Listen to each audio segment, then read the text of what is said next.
Welcome to NXT. An okay show. Before Roadblock, I believe that's the name of the theme show next week. Yeah, it's Roadblock. Guys, this wasn't a bad show.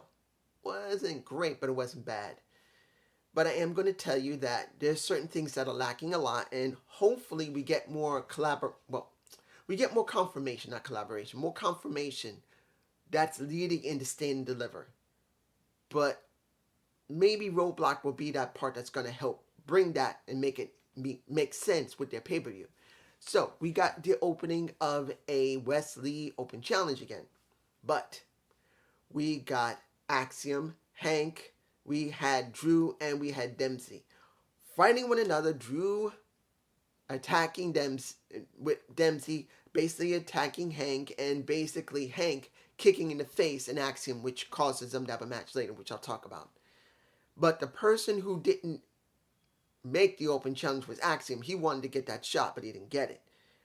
And pretty much when it got it was Frazier. We haven't seen him in months. I think he got hurt in October, I believe. So he comes into the ring.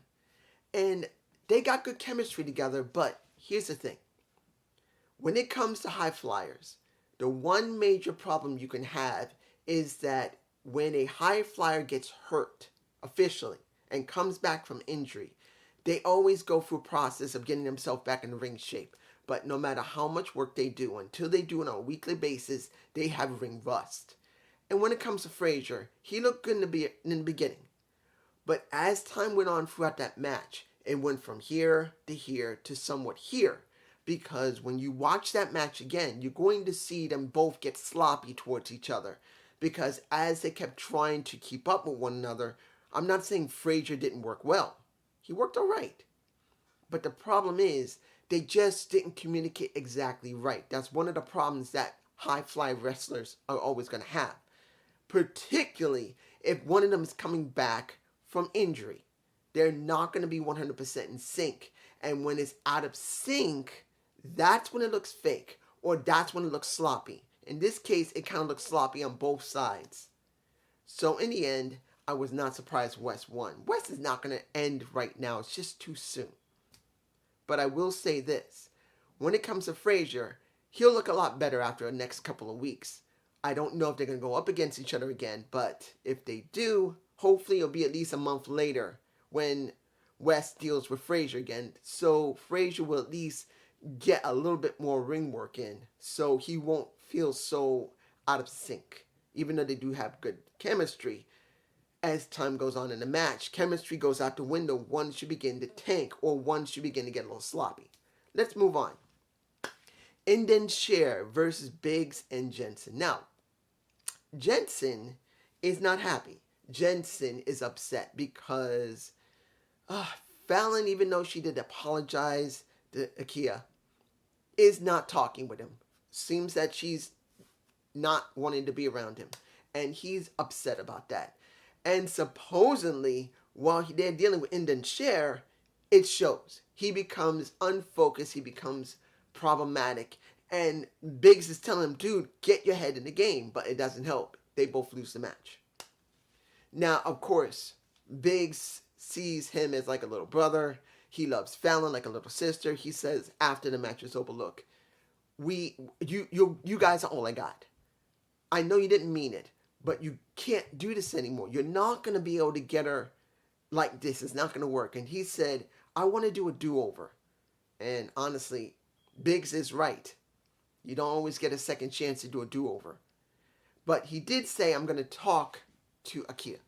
Maybe I might be able to get her to understand, and maybe we can get things straightened out. And this is where it's going to get interesting. Now, mind you, do I want to see the storyline? No. But is it going to end up where Biggs is going to mistakenly be attracted to the Kia or Kia to Biggs? And Fallon may be a problem with it. And then Jensen is going to have an issue. There's a good chance that's going to happen. Now, mind you, is this something you want to see? Not all the time, no. But this is one of the few storylines they have in NXT that is a romance storyline. And understand, These things have been in here for generations. Look, 40 years ago they had these same things. Don't get it twisted. It may not be what you like all the time, but it is something that's in pro wrestling. It does happen. And if anybody says this is garbage, that this shouldn't even be in here, please look at the WWE, look at WCW, look at ECW particularly. What happened with Tommy Dreamer? Do you remember him saying, with two women by his side, oh, I can handle it, I'm hardcore. Well, did you forget that happened? Let's move on. Now, this is one of the first of the 3 women matches we had. We had Meiko Sakamura versus Zoe Starks, and we got a little bit of Roxy right next to her daddy, her Booker T daddy from her original crib from Raw Reality Wrestling. I will tell you this. Did she sound all right on the mic? Not really. She really still doesn't have a lot of confidence on the mic. It doesn't mean she sounds terrible, but you can tell this is not one of her strongest suits. She still needs work when it comes to mic work, but it wasn't 100% bad. Booker T tried to help her in this. It was obvious. He wants her to succeed. This is his girl. This is from his developmental. He sees this personally, like, not only this is one of my own students, this is someone I love like a daughter. So he wants her to succeed and go on the main roster. He's not playing around. He wants this to work for her. So he tried to help her out. But you can hear it in her voice and her delivery that she still needs a good amount of work. I think she still feels a little awkward. Now, mind you, I did see her in Raw when she did it, and she was even more awkward there. So from what I remember in 2016 to now is better. It is better. But that was when she was really early in her development. But let me give it to you like this. Did I care that much about this situation with her and Meiko? No, not too much. I am interested in seeing how they're going to do Meiko Sakamura eventually. Look, guys, she's got to go to the main roster eventually. You know why? Meiko Sakamura versus Io Shirai? Or Meiko Sakamura versus Kata-chan? Asuka. That's what I'm waiting for. Because there's a strong possibility she wrestled her back in Japan. Or even more, she might have trained her. So I want to see how the WWE is going to book that. Hopefully when she does go to NXT, to the main roster, if she goes. In the end, Meiko won. I'm not surprised. She's going to go and have the match. There's no way she's going to job here to Zoe. It's just not going to happen. Yes, you get Roxy into the ring and shows her title, shows her respect, but she faces her. There you go. Second match, Soul Rika versus Elektra. Let me give it to you like this. Do I care about this? When it comes to Elektra and Valentina, no. You still don't show enough of it. At least until the end, I didn't care. Now, let me say this about Soul Rika. When it comes to the match, you got a gymnast who was up against a pro wrestler. It is obvious if you've not seen it. And look, I like Soul Rika. I think she has potential to be a good pro wrestler if she understands what she's lacking. Look, Soul Rika is a gymnast. This is her pro wrestling. She needs to bring this more like this. She doesn't need to swap it. She just needs to bring a little bit to here. Just a little more wrestling with less of her gymnastic ability. She needs to dial it back a little bit because she's not understanding psychology of a match. Even though she has great timing, yes she does. She does have good strength and she's very athletic. But when it comes to wrestling, it's not all about jumping all over the place. You have to have some level of psychology. Even the best high-fly wrestlers understand there must be some level of psychology. Even if they don't implement it often, they know when it's time to use it, they can do it. Now, mind you, she's still very young in it. She's only been there about a year, and she's still got a lot of work to do. And when you see most of that match, she was going all over the place and not really focusing on how to make Elektra look bad or make Elektra look good while she did her gymnastics. She did them, but in many cases, either Elektra was not in position enough, or she was just too fast with her moves that Elektra couldn't take advantage of how she would make the match work. It was still sloppy. Now, by the end, Elektra wanted the brass knucks, which she thought she hid inside one of the turnbuckles, which was not there. And it was Valentina holding it. And she said, give it to me. And Valentina didn't do it. And she lost the match when Sorika did her finishing move, which I will say is a damn nice looking move. It is good. I just wish she understands more about psychology. She needs more work. Not against her. I'm just being honest. But when it was all over and Valentina got in the ring, Elektra was pissed. She's shoving her in the face, saying, why did you do that? What do you think you're doing? And she pie-faced her enough to get up against one of the ring ropes. She put that sumbitch on her wrist, and that is Valentina, and decked the living hell out of her new rival. Because there's no way Elektra Lopez is not going to have a feud now with Valentina. It has to happen. If it doesn't, either one of them is hurt, or someone decided that the storyline doesn't work, and they just drop it. But it'll probably at least have a couple of weeks of work. Let's move on to the third match. Now, supposedly, Wendy Chu got taken out in the parking lot, just like what happened to Lakita Lyons. Now, the best friends of Chase and Carter went to check up on her. They came out. Tiffany was talking, and Tiffany made it very clear that she shouldn't have gone out into the parking lot, but really, who really cares about her? And the two friends basically say, you really don't have much respect for anybody, do you? And they say, please, she ain't worth it. So now, when it came to Chance, she said, you know what? Me and you are getting in the ring. Let's go. We're getting in the ring. Because I don't like your attitude. And they go in the ring. Now, let's make this clear. When we talk about the ring work of Chance versus a Stratton, you can see the difference. Chance is a better wrestler. But Stratton has more of a... I gotta make this clear. It's not because she's a blonde with tits and ass. You got a larger wrestler versus a smaller wrestler. The smaller wrestler is actually the better wrestler, but the larger wrestler is obviously still learning. And when they're learning, they're sloppy. But she has a better presence. She has better charisma than a Chance. Chance is an okay person when it comes to charisma, the mic skill, okay. But Stratton is better when it comes to the mic. Stratton is better when it comes to her charisma. So you got one side, the other attributes is like this, but the wrestling side is more like this. This is what we got with both of them. They're both basically dead even. One has more charisma and speaking ability and presence. The other one has way more experience, way more ring skill, and understanding of psychology. And that's what we got in this match. It was a sloppy-ish, but not bad match. I would say that Stratton did decently well for the level she's at. But what this was all about was not even 100% about Stratton. This is about Isla Dawn and Alba Fire messing with those two.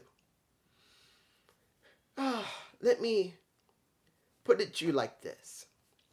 Seeing that there's only roughly maybe 3 tag teams in NXT makes me wish that the NXT titles and the WWE titles had been combined, like I said months ago, and like JD and Just Alex as well, and that the women rotated through the entire roster between Raw, SmackDown, NXT, and back again. And it would have given us something interesting that the women needed, but it's what we got. And it's sad to see that these belts that pretty much Naomi and, well, I can't say Naomi until I see her at WrestleMania. Trinity and Mercedes bust their ass, and Trinity and Pam bust their asses on as well. They busted their asses on it. They make them mean something, and the WWE basically has glazed over them, and they're just pretty much jewelry. It's just sad. But I will say that Stratton did make it very clear that she wants the title. Is she getting that shot now? She probably won a couple of weeks to maybe a month. This means she's ready. I don't see her ready yet. She has a long way to go. I say maybe another 5 or 6 months she should challenge again if they give it to her in the next couple of months. It should be at the end of the year, not now. Now, Hank versus Axiom. That kind of went along with what I said earlier, where Axiom was in a fight when he was going to try and do the open challenge. That's when Dempsey, that's when Drew, that's when Hank started fighting, and he was there, and he kicked him in the face by accident. Axiom didn't take it very well. He really didn't think Hank was a lot, that he ain't much. So we got this match, which I will say, Axiom is Axiom. It is the way he is. He's a high flyer that's a submission expert. And then you got Hank, who acted decently well as a ground, and not a ground and pound wrestler, but a grounded technical wrestler. He tried to use some level of technical ability to take on a high flyer with a high level of submission ability. Of course, Hank didn't win, but supposedly he gained the respect of Axiom now, because he said it at the end when it was all said and done and Axiom knocked him out with his foot. He said simply, "For the way you fought, I respect you." Put his head on his knee to show respect, and he walked away. But I gotta say this, if anyone noticed, I don't have a shot. If I did, maybe I might have put it in, but I'm not putting it in here. There was somebody at the Tron, like where the entrance was. I think it was a woman. Some woman was literally standing at the Tron watching as Axiom was talking with Hank. They showed a shot of her. I don't know who it was. I don't think it was Mackenzie. It was somebody standing there. Some woman was standing there. I don't know who it was. But I'm wondering, who was that? You guys tell me below what you think. But that was the match. Finally, two things. Should it be 2 or 1? Okay, 2 things, yeah. I'm going to briefly talk about Chase U, because it will be dealt with at Roadblock, where you're going to see a Andre Chase go up against a, Joe Gacy. I'm wondering, will this finally end Chase U? Because they're trying to take away the students of Chase U to have them join the schism. Not join Dyad, but just join the schism. They're trying to make it very clear that the schism is way better than Chase U. And that's where they're going with it. Does this mean they're trying to get rid of Chase U? That's what I'm thinking. Are they really going to finally try and break up Chase U and break up Andre Chase with Duke and Thea? I don't know. This is going to be a very interesting question to solve. Second, I haven't really said anything about this, but I have to say this now before the end of the month, because this is Black History Month, and being part black, I haven't 100% ignored it, but I am kind of like Morgan Freeman in this situation, that Morgan doesn't give a damn about Black History Month.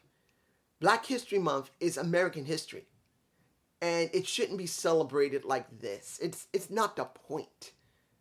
It's like trying to do something that you can do anytime during the year.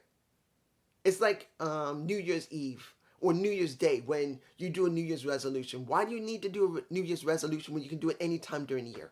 That's what I kind of feel like when it comes to Black History Month, just like Morgan Freeman. And that's if you guys would understand it. But Kopi was the only person throughout the entire month they showed. That was interesting. They didn't show Big E. They didn't show... I thought they may have showed Big E because he still can't wrestle yet. I would have thought they'd do something with Big E. Hopefully he might have wanted to do, but they chose Kopi over Big E.